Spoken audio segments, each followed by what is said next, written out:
नमस्कार, आप देख रहे हैं जगत क्रांति टीवी और मैं हूं आपके साथ ज्योतिका। आइए रुक करते हैं खबर की ओर। इससे कोई फर्क नहीं पड़ता कि सीएम की कुर्सी पर कौन बैठता है, क्योंकि दिल्ली की जनता का जनादेश अरविंद केजरीवाल जी के लिए था। जनता ने अरविंद केजरीवाल जी को चुना था। अब केजरीवाल जी ने कहा है कि जब तक जनता दोबारा नहीं कहेगी तब तक वह सीएम की कुर्सी पर नहीं बैठेंगे, लेकिन कुर्सी इन और अगले 5 सालों के लिए अरविंद केजरीवाल जी की है। चुनाव होने तक हम में से कोई सीएम कुर्सी पर बैठेगा। यह वैसा ही होगा जैसे भगवान राम की अनुपस्थिति में भरत ने उनकी खड़ाऊ रखकर शासन किया था। देखिए, ये सवाल ज़रूर चल रहा है कि मुख्यमंत्री कौन नया बनेगा, मगर मैं आपको एक पूरी जिम्मेदारी के हिसाब से बता रहा हूँ। ये बात कोई मायने नहीं रखती कि कौन आदमी उस मुख्यमंत्री की कुर्सी पे बैठेगा, क्योंकि मैंडेट अरविंद केजरीवाल का है। जनता ने अरविंद केजरीवाल को चुना है।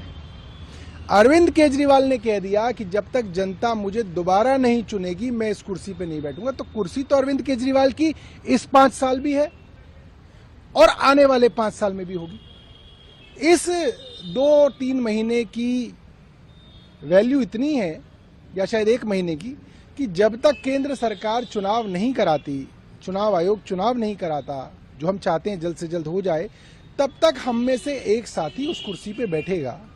ऐसे बैठेगा जैसे भरत भगवान राम के सिंहासन पे खुद ना बैठ के उनकी खड़ाव रख के जो है शासन चलाते थे। ऐसा है। हम में से एक साथी मतलब वो अभी मौजूदा मंत्रिमंडल का कोई आदमी हो सकता है। देखिए, वो मौजूदा मंत्री भी हो सकता है, वो मौजूदा विधायक भी हो सकता है, कोई भी हो सकता है।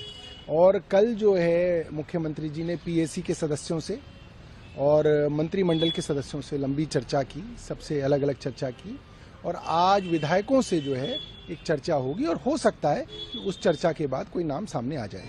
आपने कई जगह कहा थी कि आतिशी का नाम ज्यादा चल रहा है, मेरा नाम नहीं चल रहा है। देखिए मैंने अब कोई आदमी मुझे अपने टीवी स्टूडियो में बिठा के बोले कि साहब आप भी मुख्यमंत्री हैं, आपका नाम भी चल रहा है, तो मैंने उनको बोला मेरा नाम नहीं चल रहा है। बाकायदा वो कई नाम चला रहे थे, तो मैंने कहा हाँ, ये सब नाम चल रहे हैं और आप ही लोगों के माध्यम से जो है ये नाम सुनाई देते हैं, कभी अखबारों में सुनाई देते हैं, कभी टीवी में सुनाई देते हैं, और मुझे लगता है अच्छा है।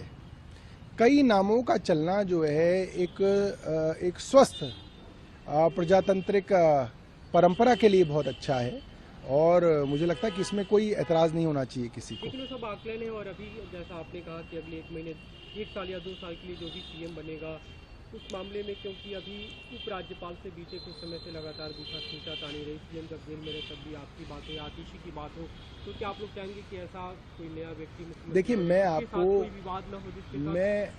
आपको और आपके माध्यम से सारी जनता को बताना चाहता हूँ, विनय सक्सेना जी अगर एलजी ना होके किसी, मान लीजिए किसी कॉरपोरेट कंपनी के अंदर एक अफसर होते और अरविंद केजरीवाल मुख्यमंत्री होते, तो उनका क्या झगड़ा था? कुछ नहीं होता। विनय सक्सेना जी और उनसे पहले जो एलजी रहे, या आज की तारीख में जो भी गवर्नर केंद्र सरकार बनाती है, वो लगातार चुने हुए मुख्यमंत्रियों से लड़ते हैं, कामों को रोकते हैं। चाहे वो बंगाल का मामला हो, पंजाब के अंदर आपने देखा कि कानूनों को रोक रखा था, सुप्रीम कोर्ट जाके जो है बिल पास कराए गए। केरल के अंदर भी यूनिवर्सिटी के अंदर कंट्रोवर्सी क्रिएट की गई। तो इसके अंदर अरविंद केजरीवाल व्यक्तिगत तौर पे और विनय सक्सेना जी के व्यक्तिगत तौर पे इनकी क्या केमिस्ट्री, इसकी कोई मायने ही नहीं है। उनको एक मैंडेट है केंद्र सरकार की तरफ से कि आपको दिल्ली के काम रोकने हैं।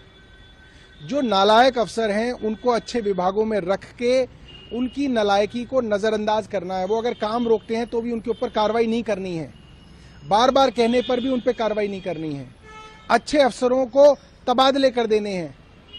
तो ये उनका मैंडेट है। वे व्यक्तिगत तौर पे कोई ना बुरे होंगे, उनको ऊपर से जो केंद्र सरकार ने कहा है वो करेंगे। जिस दिन करना बंद कर देंगे उस दिन उनकी नौकरी चली जाएगी, कोई नया एलजी आ जाएगा, कोई कमी कोई ना लोगों की। जो खबर है कि 4:30 बजे सीएम जाएंगे, अपना इस्तीफा देंगे और इसी दौरान नया मुख्यमंत्री जो होगा वो अपना दावा पेश करेगा। देखिए, मेरे को पहले स्टेज की खबर है कि मुख्यमंत्री जाएंगे और अपना इस्तीफा जो है उपराज्यपाल को उनके माध्यम से राष्ट्रपति को देंगे। नए मुख्यमंत्री की शपथ, नए मुख्यमंत्री का फैसला भी जो है शाम को वो उपराज्यपाल महोदय को देंगे। इसकी जो है मैं पुष्टि अभी नहीं कर सकता, ये अभी डिपेंड करेगा कि अभी विधायक दल की मीटिंग होगी, उसके बाद क्या प्रोसेस होगा, उसके बाद तय होगा। शपथ को लेकर अभी कोई जानकारी नहीं है कि कब शपथ? नहीं, मुझे लगता है कि पहले तो जो मुख्यमंत्री अरविंद केजरीवाल जी हैं उनका इस्तीफा जो है एक्सेप्ट होगा, फिर जो है नए मुख्यमंत्री का दावा एक्सेप्ट होगा, फिर जो है उनको शपथ के लिए कोई तारीख मिलेगी और वो शपथ लेंगे। एक और सवाल सर, जो अभी क्योंकि आपके यहाँ मंत्रिमंडल में एक पद खाली है, सीएम के इस्तीफे के बाद 2 पद खाली हो जाएंगे, तो एक मुख्यमंत्री बनेगा, 2 नए मंत्री बनाने पड़ेंगे आपको, तो उनके लेकर भी कोई चर्चा हो रही है कि साथ में ही आपका मंत्रिमंडल की जगह भी भरी जाए? देखिए, इसकी गुंजाइश है, मगर अब जो नए मुख्यमंत्री बनेंगे वो किस तरीके से फैसला लेंगे, अरविंद केजरीवाल जी और हमारी पीएसी किस तरीके से जो है मंत्रिमंडल विस्तार पे फैसला लेगी, ये बात की चर्चा जो है कल पीएसी में नहीं हुई है। मुझे लगता है समय आने पे इस पे भी चर्चा होगी।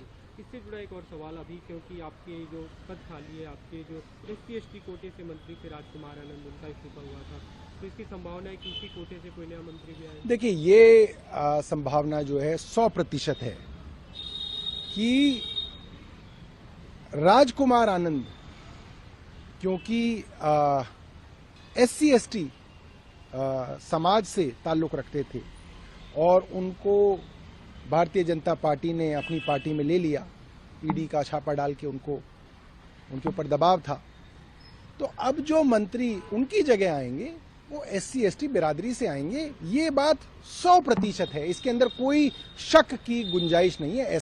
इस खबर में बस इतना ही। बने रहिए जगत क्रांति टीवी के साथ।